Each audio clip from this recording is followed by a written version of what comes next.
Sriwijaya TV bersama Kopi Cup kembali melaksanakan grebek pasar. Kali ini dilaksanakan di Pasar Tegalrejo, Tanjung Enim.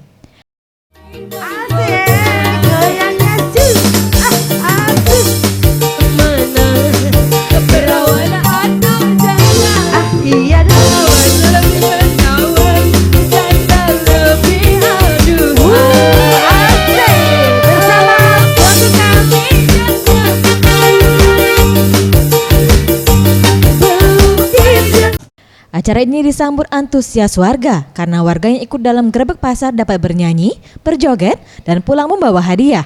Seperti yang disampaikan salah satu konsumen yang membeli Kopi Cup. Pak, boleh tahu tadi beli Kopi Cup berapa dus, Pak? 10 dus. 10 dus? Wah, seru banget ya. Tanggapan Bapak sendiri untuk Kopi Cup cappuccino ini seperti apa, Pak? Mantap kali ini minumnya. Emang sering mengkonsumsi juga, Pak? Sering, ya. Bagaimana? Apa ngantuknya hilang? Apa memang stresnya hilang? Apa segar? Minumnya gimana?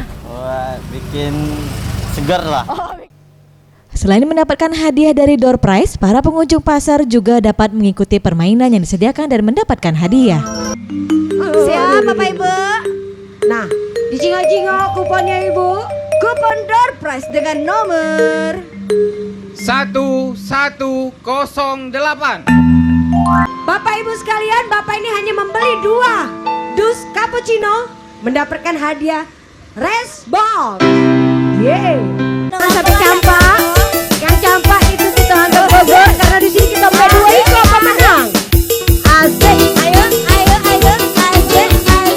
Saat ini Asri sedang berada bersama dengan Bapak Chandra dan juga Bapak Doni. Ini selaku, kalau Bapak Chandra ini selaku RSM, benar, dan Bapak Doni ini selaku ASPH dari Kopi Cup Sumsel tentunya. Nah, sedikit berbicara masalah tanggapan hari ini Bapak, kalau misalkan kita kemarin sudah ke Palembang, sudah ke Sekayu, sudah ke Kayu Agung, hari ini tentunya kita sudah ke Pasar Tanjung Enim. Menurut tanggapan dari Bapak Chandra atau Bapak Doni ini seperti apa sih keseruan dari antusias dari seluruh warga yang ada di Pasar Tanjung Enim, Pak? Silakan, Pak.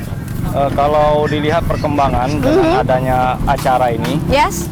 pendistribusian dan penawaran lebih gampang. Dan dari sisi pedagang pun dan konsumen lebih cepat menerima Kopi Cup.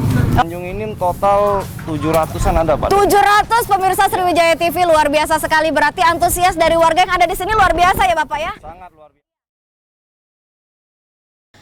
Tim Liputan Sriwijaya TV.